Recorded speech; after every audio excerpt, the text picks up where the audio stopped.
This is the Coach 'em Up podcast, where we talk about real life leadership lessons learned from the field. Each episode, we take one truth our coach here has gleaned from his experience on and off the football field, and we explore its applications to our daily lives.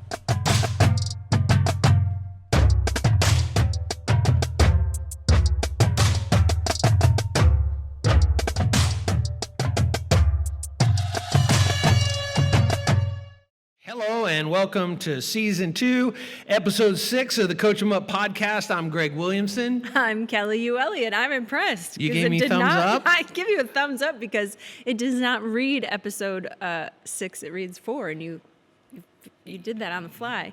You know, I'm pretty good like that. You're real good Yeah, like I've that. had a little practice. We've been doing this a little bit, just a little while, but I'm glad you noticed, Kelly. Yep, very observant for you. And today we're going to talk about just a great piece of advice. And honest to goodness, this is not a piece of advice I learned as a player, but it's something that I really try to put into practice. I don't say it, but put into practice as a coach. And that's take time to care, and care being an acronym we'll unpack. Looking forward to that. I'm sure there's a lot of wisdom packed into that. And not just, football field stuff, coaching stuff, but the field of life. Mm-hmm. So looking forward to diving into that, getting some context. And we hope you listeners are going to love what you are hearing here too. We want you to just take a minute and make sure you're following the podcast or subscribe to the show. Share it with a friend, because that really does help us get seen. If you care. Sharing is, yes. We want you to care enough to share. Just kind of, Care. That's right. Take time to care and share. Take the time to share our podcast. Oh, awesome. Well, before we dive into care and the acronym behind it, give us a little bit of behind the scenes of you, Coach, because half the people who know Greg Williamson will know you as Dr. Greg, Pastor Greg, and there's another segment that knows you as Coach. That's right. And so there you have it, two different opinions of me. Oh, yes. Well, two different areas where you've been able to glean all of this wisdom. I just would love for you to take a minute to describe your background and how you've combined those two worlds. I grew up in this community that I have had the honor of pastoring a church in the community where I grew up. Since I was 5 years old, we moved into this community. And I've pastored for over 30 years now, and counting. And so I went to the local high school. I played football at the local high school here. And I've also had the opportunity, with a couple of breaks in between because of family, when my kids were young and just the church growth at one point. I took some breaks, but actually going into my 14th year now of coaching, and 11 of those years at the public high school that I played at. 3 of them were at a Catholic high school. And it was really there that I learned leadership. It wasn't so much in Bible college or seminary. I learned how to study the Bible. I learned how to preach, put a sermon together. But they don't really teach much about leadership. But it was as a coach, and just one of the thrills of my life. And so those that do know me well know that that's what I am. I'm a coach. I mean, God just wired me that way. And as a pastor, I coach eternal things. Football coach, kind of temporal things, but I'm making an eternal impact. So that's a little bit about me. How about you, Kelly? Oh, me. What's your story? Goodness. Well, I am a member, partner in the church. So that's how we're acquainted. In the community here at Valley Church, I'm on staff part-time. And my background is journalism and writing and producing media stuff. So when we were watching a leadership podcast in one of our staff meetings, I said to myself, there's no reason we're not doing one of these. Our pastor has all of this wisdom and all of these great coaching points, because those are one of the style teachings that that really resonate with people well are those little tidbits that you can remember easily. Short statements, yeah. Little statements, like those little nuggets. When you do your men's conferences and stuff, it's that style, it's Yeah. that coaching style. So I thought, goodness, there's no reason we're not doing this. So Right. after we watched the leadership episode that you had for us to watch in that staff meeting, I said, all right, when are you starting your podcast? Yes, she did. Just kind of put me on the spot like that. It just flew out because I thought, well, that's what you can do that. Well, you believed in me. Do you remember what my response was? Funny you should ask. I thought I said, Kelly, I don't even know how to spell podcast. I Well, think yeah, there's you something might- like that. Yes. But behind that was Right.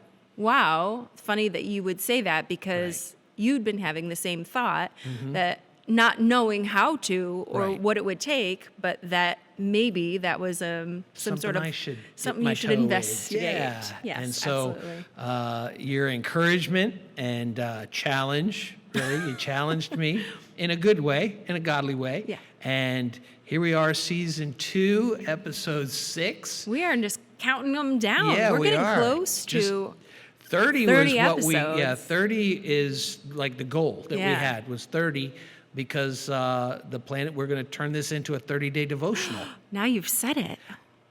Oh no! And what is? Wait. There is something. Now you've said. Yeah, True. There's something about we're talking offline, and Coach Drew had said when we were making some adjustments ahead of time, Kelly started saying, and he goes, "Shh, don't say that because if you say it to Greg, Yeah. what was it?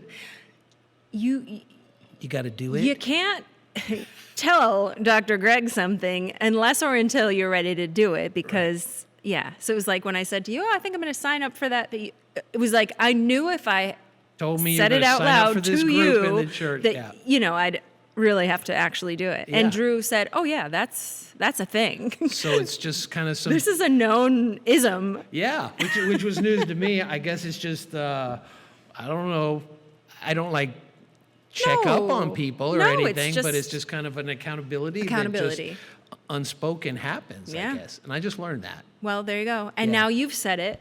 So I guess we got to do it. Well, I just want to make the point as we get into time to care is that you said, when are you going to start your podcast? And it did the same thing to me. See? Hey. See, it works Look at both that. ways. Wow. It works both ways. So take time to care. Now, here's the thing about care, C-A-R-E. I believe, for the sake of what we're talking about, for the topic, I believe care stands for communication, affirmation, recognition, and example. Okay. So one more time, communication, affirmation, recognition, and example. And what that means is, as a coach first, and this also obviously comes through as a pastor, as a leader, but a leader in any way, for those that I'm responsible for as a coach or as a pastor, first I need to give them myself. Okay. And that means my time, my energy, my focus. One of the things I try to do when one of the players will come up and talk to me, I always wear sunglasses if it's daytime. I take my glasses off just so they can see my eyes, and I look them in the eyes. I think that's just real important. Like, Yeah. I'm focused. You have my undivided attention.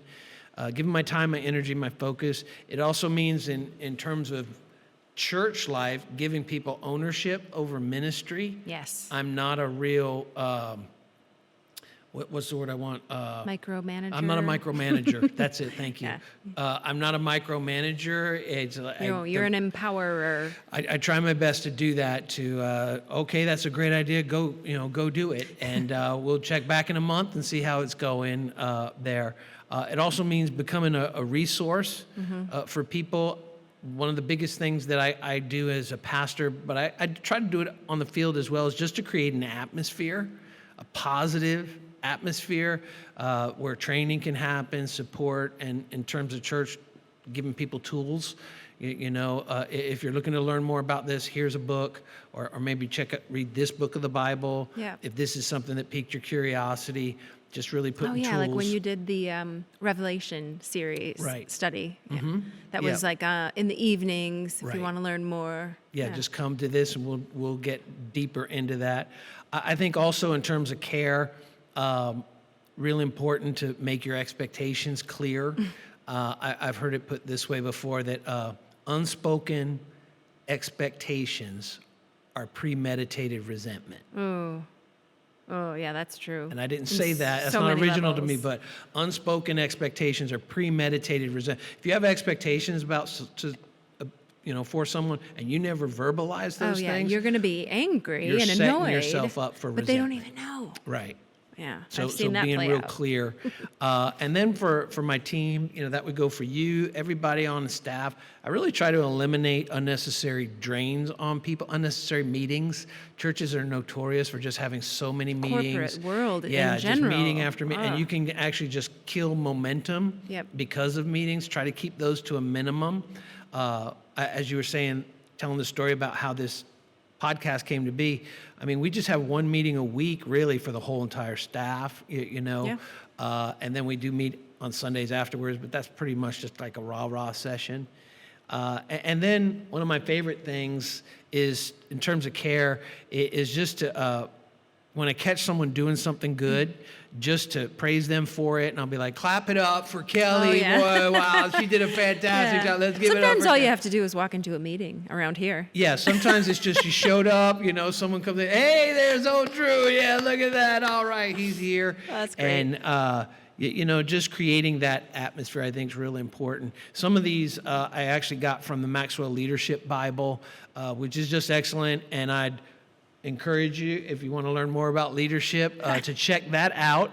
Or a resource. Right, a resource. Because Ephesians 4:11 through 13, that's where some of these bullet points are found in the Maxwell Study Bible.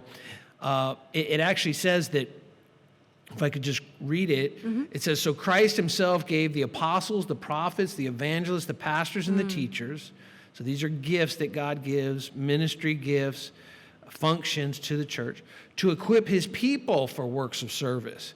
Not to do the ministry, but to equip. That's my main role as a pastor, is to equip people.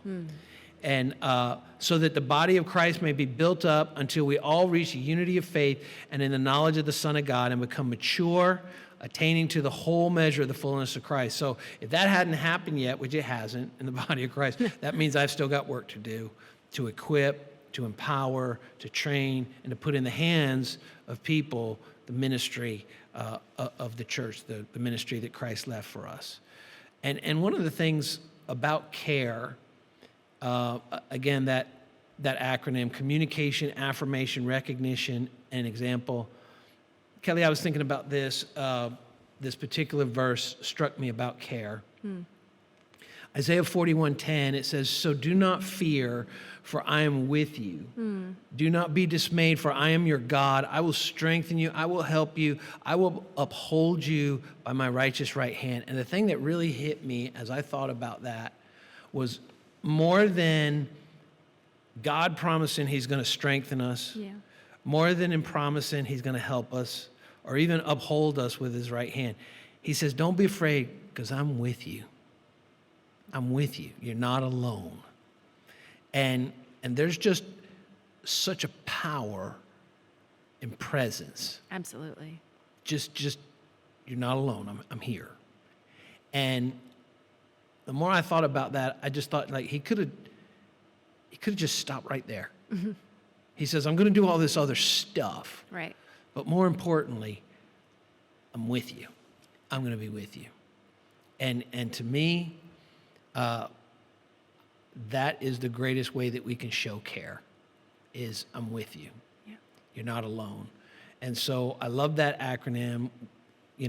What is care all about? Take time to care. Communication, affirmation, recognition, and example. And be with them.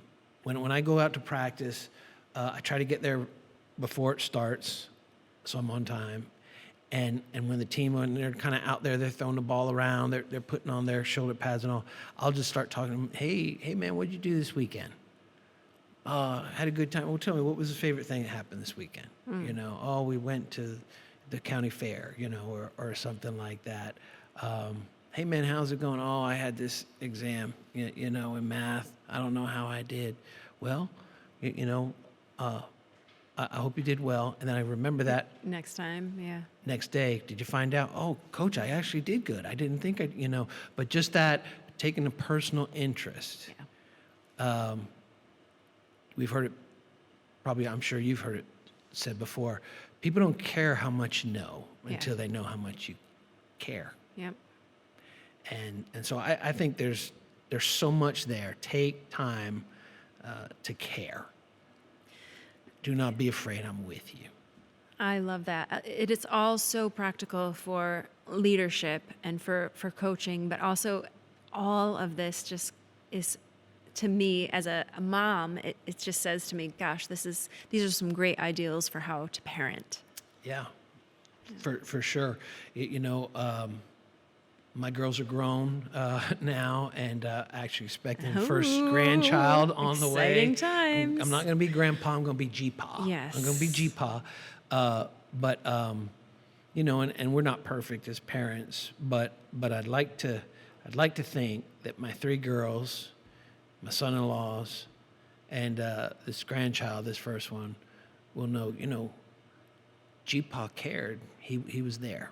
He was there. Spent time with us. Right. Absolutely. Yeah, he was there. No doubt about it. Mm-hmm. I'll already call it. You call it? I'll call it. Okay. Yeah. All right. Whoa, what a good discussion. Yeah. Packed full of some great wisdom, some great advice. Good discussion, Coach. Yeah, well, thank you.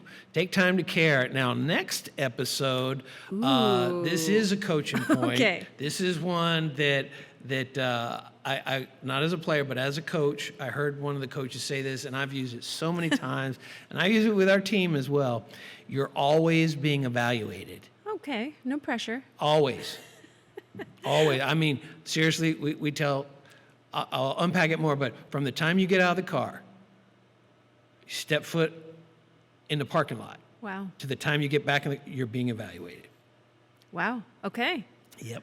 Looking forward to learning more, hearing more, getting your take on that one. Yeah, the why behind The that. why, There absolutely. you go. We'll be sharing that next time. But right now, we'll just close out. Yes. So let me call it like I'm calling it in the huddle. You ready? You're going to do the whole thing or just going to care? No, take time. Yeah, like it's a But- play. but like this is a play. Break down the communication, affirmation, No, recognition I'm not doing example. that. No, Okay, we're because gonna that use would the get acronym. wordy. Yeah, we're not going to do that. Here we go. All right. Take time to care. Take time to care. Ready? Break. All right, good job.